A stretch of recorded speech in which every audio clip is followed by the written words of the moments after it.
Dear Earthmates, we are visiting Zhala Sarmast, a young Earthmate. Thank you for accepting the invitation, Zhala. I have a little bit of information about you, but it would be better if you give us some hints about yourself. For example, I know you were born in Afghanistan. Is that right? Yep. Thank you for having me. I'm really honored to be here. Just to say a little more about myself, like you said, my name is Zhala Sarmast, and that is true. I was born and raised in Afghanistan. I'm currently studying at Yale and US College in Singapore. I major in physical sciences, that is a hybrid physics and chemistry pathway with a minor in philosophy. And I do sports and music on the side. And your initiatives and efforts led to international recognition, and you were a candidate, right, for Nobel Peace Prize. Am I right? That was an incredible event. So I basically use sports and music as a tool to work for women empowerment and human rights in Afghanistan. And mainly sports and cycling was the reason that I was nominated for the Nobel Peace Prize with a couple of other of my teammates from the cycling team. Excellent.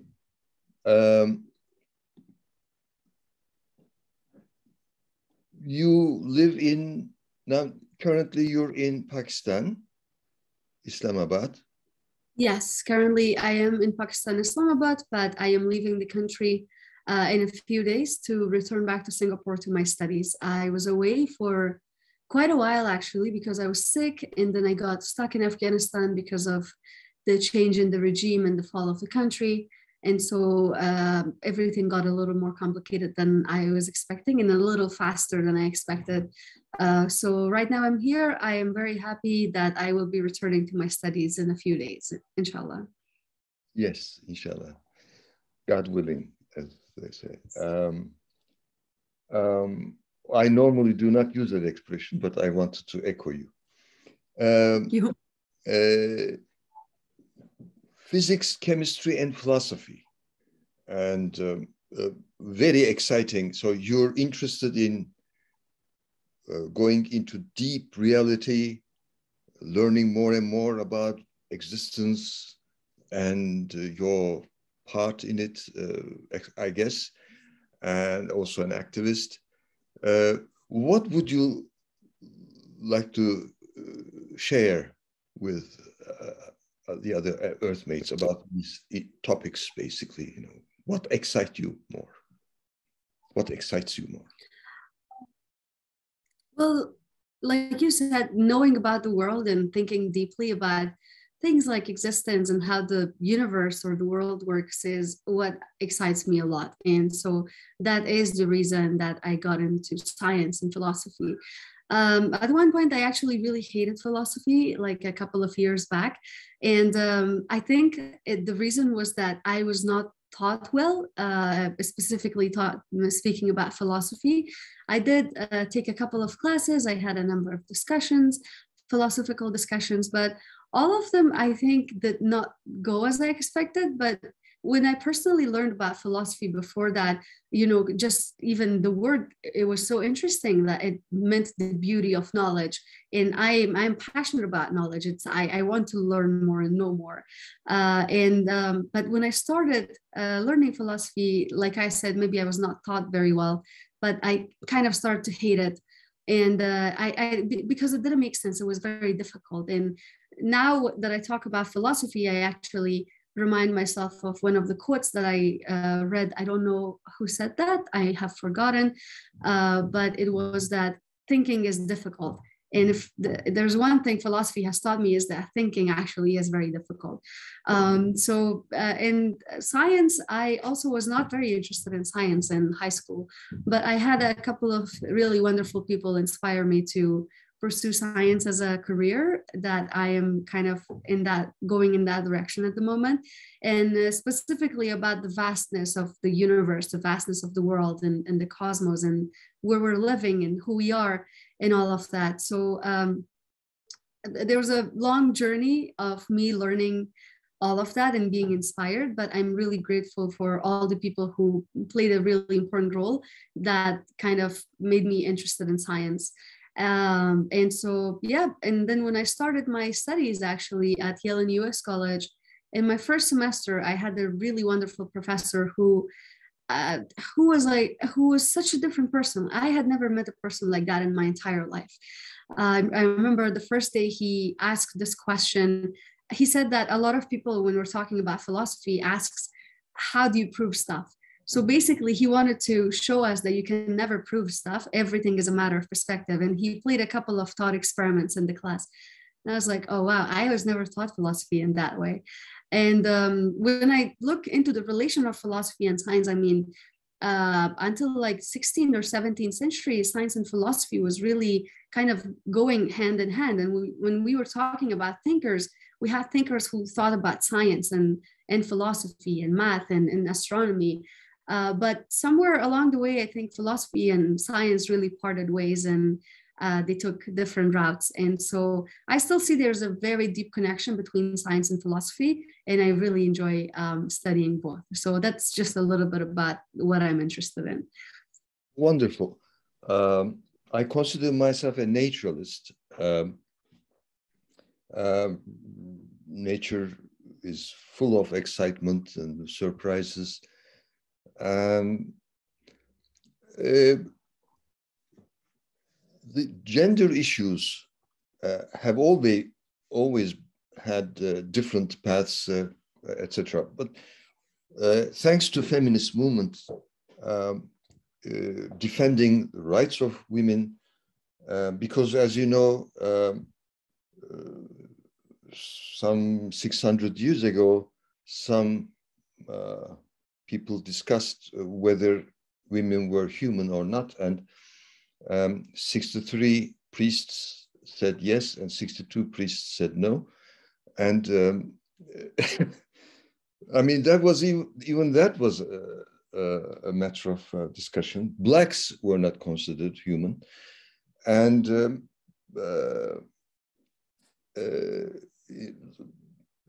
so as a young lady, a young woman, that's the preferred term nowadays. What do you think about this gender complexity, to use a nice sounding word? Yeah, I think that's I think that's a really good term that you use. There really is a gender complexity, specifically when we're talking about human rights. I think that it's really disappointing in general that there still has to be female feminists or male feminists or just people working for human rights. It's just very disappointing that we still have to do that. It's in a world that there has been so much development. I'm of course not generalizing. I am talking generally, taking into consideration that does not apply to every part in the world, but there's just this is just so saddening and disappointing that we still have to work for women empowerment or women rights, or we still have to kind of argue with people that women are human. I think that's just I don't really know how to explain that, but I think when we're talking about human rights, it's just basic needs that if everyone deserves to have because they are human, regardless of what gender they are.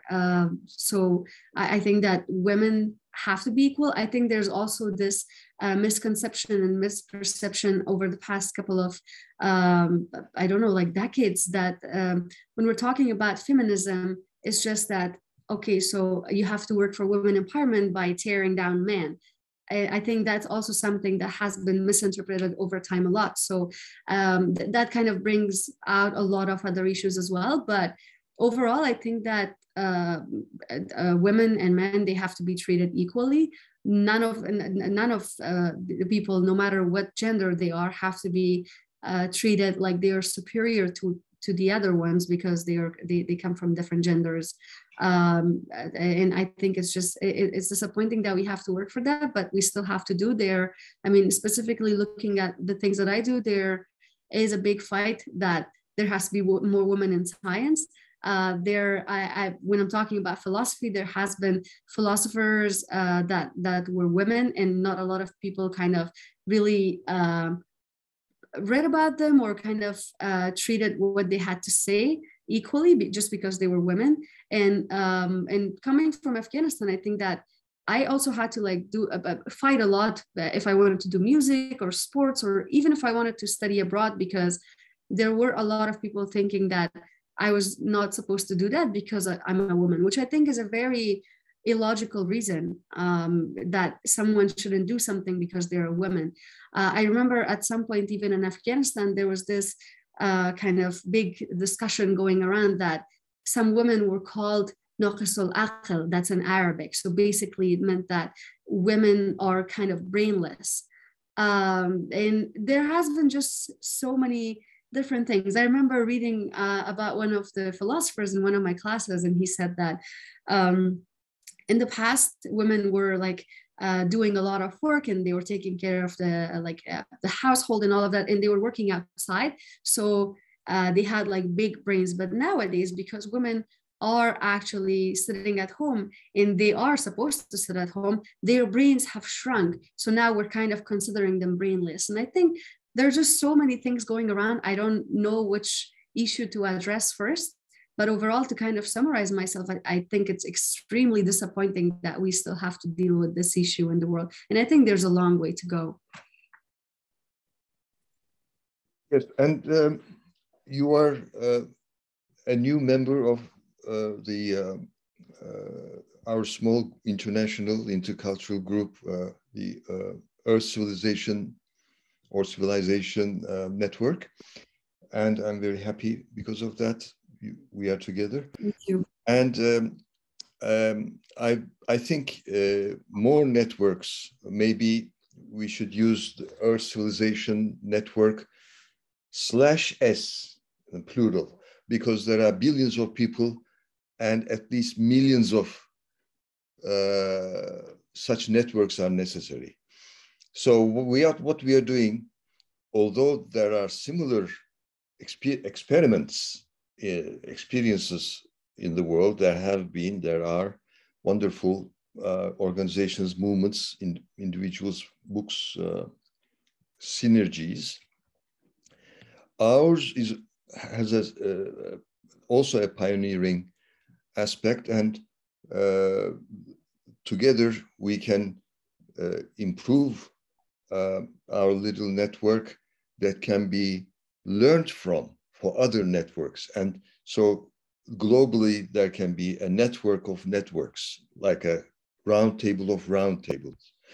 And it's vital that at these continents and all the thoughts, faiths, whatever, need to be as much as possible represented, especially those who are not represented in the United Nations, or which maybe constitute the majority of the humans on our planet.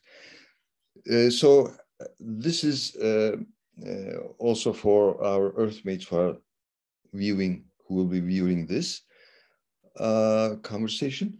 And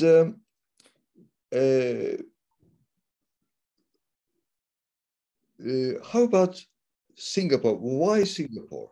Singapore is very exciting, very interesting. I have never been there, but one of the most interesting places, of course.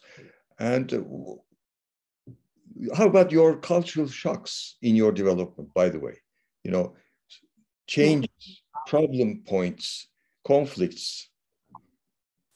I think cultural shock and kind of experiencing new things and problems and challenges are something that we're always dealing with, especially if we're traveling a lot, trying to catch new opportunities and trying to learn more and meet more people, like catch more educational opportunities.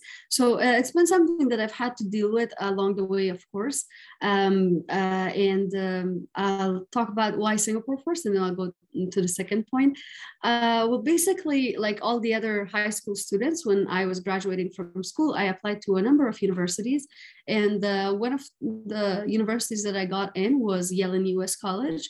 And I applied to Yale and US College and I accepted the offer because to me, Yale and US College was very distinct in terms of many development opportunities that they had for the students as individuals to develop. I mean, first of all, it was a liberal arts educational institution that was actually a liberal arts. Excuse me, will you please repeat the name? Yes, it's Yale and US College. Yes. So Yale and US College is basically a collaboration between the Yale University in the United States and the National University of Singapore in Singapore. And I chose the college because not just by the name, it's actually a real liberal arts college, because I want to say a real liberal arts college because a lot of liberal arts educational institutions around the world, although are liberal arts educational institutions, by name, the university or the places themselves are not really representing what a liberal arts college should be representing, if that makes sense. And to me, Yale and US is very distinct for that reason. First of all, the common curriculum that they have designed for students gives students a really good understanding of social thought, political thought, philosophy, science, and students focus on various branches of some of the subjects that I just mentioned. And I thought that I believe that was, a really good, a really distinctive and a really good opportunity for me, because I could grow as a person, not just in the field that I wanted to kind of pursue a career in, but also in the other fields that I can just study at Yale and US College and learn more. And their department, some of the departments that they have there they also have world-class professors, of course. It's a very competitive school, so that is a challenge itself, because when you're surrounded by incredibly smart individuals, it is really challenging, because you have to kind of continue to go with that pace and develop as a person. So I like challenges, and I thought that's a good opportunity for me to grow more and learn more. And on side, the other programs that they have to offer, like there's a program that's called Week 7, where students are it's called Week 7 and learning across boundaries. Do you hear me? Week 7?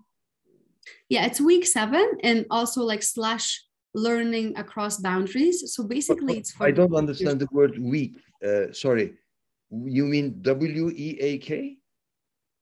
No, I mean like WEEK, like a week. The W and then EE and then K. Oh yeah, Week 7. Yes, Week 7, and also / learning across boundaries, which they call labs. 7? Sorry, 7.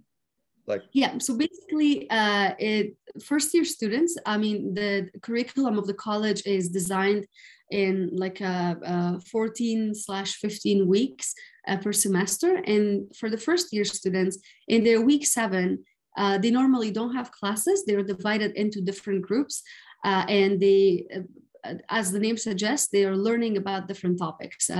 Some of these programs are designed in Singapore. Some of the students go out of Singapore to other countries for this 1 week and learn about one topic. And so this is a very distinctive program. I was personally in a group that was in Singapore. It was called, I think, I forgot, but I'm sorry, I'll come back to it. I know what it was, but like I don't remember this. To me all the time, so no problem. Yeah, it was like 3 years ago. So yeah, and so there's this program. They have semester abroad. They have many other opportunities, and students can do research with some of the incredible professors and take part in their research. So these were all really points that kind of made Yale and US distinct for me, and I chose that college. And of course, there was a lot to do with cultural shock. Singapore is an incredible place. It's very beautiful. There's a lot of diversity. There are so many different people from different countries, different ethnicities. People are amazing. They're friendly. I know that I'll probably get a lot of disagreements on this because Singapore has its issues as well. But my experience has been really, really good so far. And personally, for me, coming from Afghanistan and going to a place like Singapore to pursue science and philosophy, it's been an incredible opportunity. Wonderful.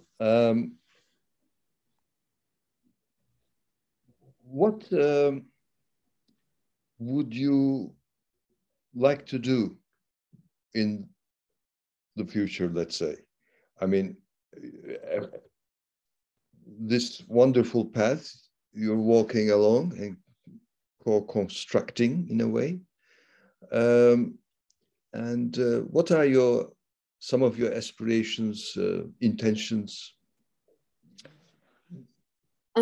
My hope for the future is to be able to return to Afghanistan and work for education, specifically STEM education. It's been a kind of lifelong dream. I know that I'm quite young and a lot of people laugh when I say that, but I really have the dream of being able to return to Afghanistan and invest in STEM education. I think that although Afghanistan had a really good development rate, with all the challenges over the past 20 years, so much changed. I can talk about it forever, but I think unfortunately there was not a lot of investment in the educational sector. There was some investment, but not a lot, and not as much as it should have. So I hope to be able to hopefully build the first STEM school in Afghanistan, so that more students can have an opportunity like me, that I'm studying at Yale and US College in their home country in Afghanistan, to pursue what they're interested in. And I hope that the situation allows it. I hope so too. Some viewers may not know that STEM, the word is a combination of initials, science, technology, engineering, and maths. Yes. There is a nice tendency of including arts into it, making it STEAM, because they have found out that dealing with arts also helps one flourish in the other fields, and especially writing a composition, for example. Many scientists, so writing is very important, and as part of arts, actually, in a way. I don't know in Turkey if how many schools, various levels, are aiming STEM or STEAM. I would look into that. Yes, role models are always important. My first role model, apart from my mother, was my father's father, grandfather, who was a thinker, writer. He was always reading and writing and chatting with me philosophically about cosmology, etc., the Big Bang, etc. So I was lucky. I learned a lot from at home. And have there been any role models for you? Or usually not one, usually it's a collection, actually. Or you can find that aspect of a person positive and you take it, or that. How is it going? Each person has a different adventure, of course. Yeah, I think you're right to say that there can be a collection of people as role models for ourselves. And for me, it has been the same. I mean, my biggest role model, of course, in the first place has been my mom, because there's a lot of reasons she's my role model. I can talk about that if needed, but also my uncle, who is the founder and director of Afghanistan's National Institute of Music, which is a very long story of how that institution was built after music was banned during the first Taliban regime in Afghanistan entirely, and musicians were either killed or forced to flee the country, and music was literally entirely banned in Afghanistan. So my mom and my uncle have been my biggest role models, but of course there have been more people along the way.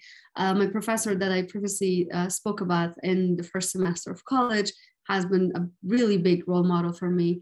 Some other people who inspired me along the way to pursue science, they as well. But of course, my biggest role models, again, have been my uncle and my mom.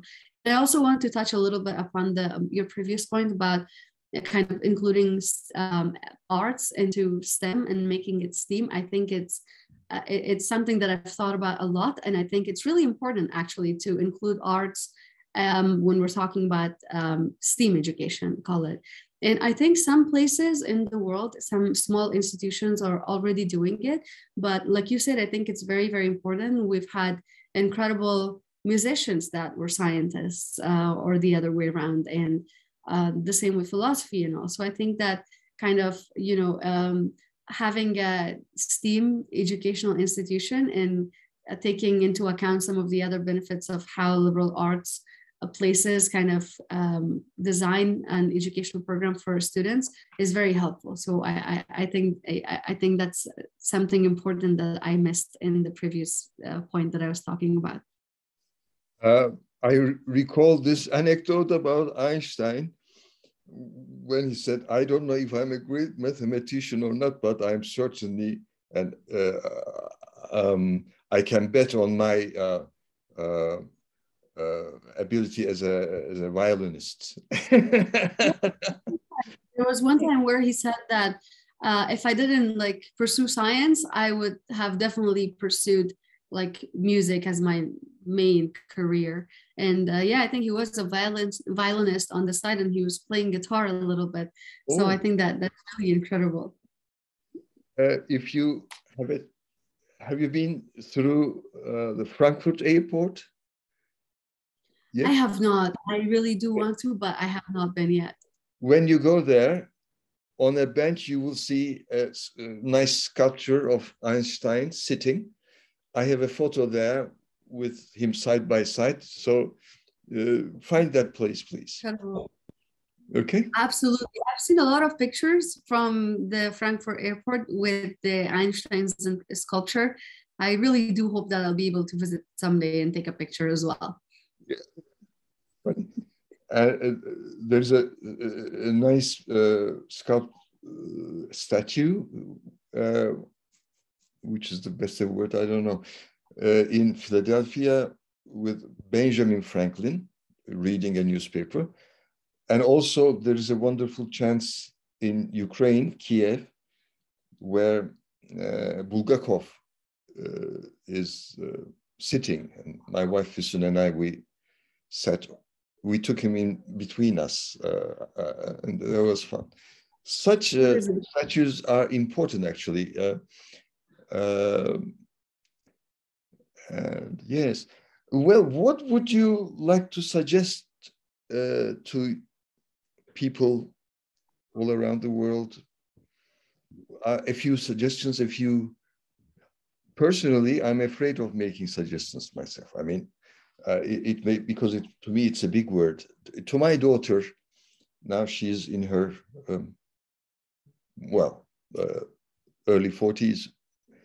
And I think I only suggested pieces of advice, 8 or 9 pieces of advice only, because I refrain from giving advice, but still I'm a father and I'm her father, and it's part of my duty. What would you like to suggest? Yeah, why not? Sure. There's of course a lot that I want to say to the world, of course, like probably all the other people, but like you stated, I'm also very, very scared of giving suggestions or advices, because because not because of the critiques, but because I think it's a very big thing to do. Well, so I don't know. I mean, these days I'm focusing a lot on the situation in Afghanistan, and I just really hope that people continue to talk about what's happening in Afghanistan and some of the other countries, and just be conscious of what's happening in the world and where we're going and what we can do as a person to, even if we're playing a very, very small part, there is something that each of us can do that makes a difference. And I think we should do that, because we all can make a positive difference. And if we can help a person or two, then why not? You have, I think, ended the conversation beautifully. To go on. Thank you. Is there anything else? Still, let me ask. Anything else that you would like to add? I would like to refrain from it. Okay. Okay. Yes, I know you have a lot. That's why writing is always good. May writing be one of your best friends always. Thank you. I'm trying to journal and write about some of the things that are happening in my life, including the whole situation in Afghanistan and what we experienced and all that. I think that you're right to say that writing can be a best friend. It really kind of helps you feel your feelings and kind of think better and make your mind empty a little bit sometimes, like from all the chaos that's going around. And so I totally agree on that. Thank you, dear Zhala Sarmast. We're together, as I enjoy saying, and may contributions lead to contributions. We're together. Thank you so much for having me again. And like you say, we're all together. And yeah, that's all. Dear Earthmates, this is here is one of our Earth Civilization dialogues. Why not? Most of you have smartphones.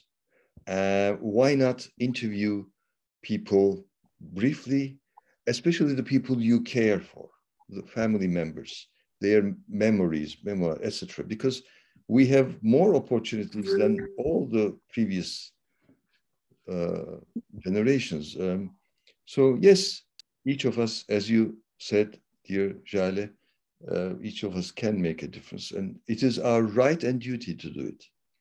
Yep, exactly. And that's why I think it's so important that you have created such an initiative.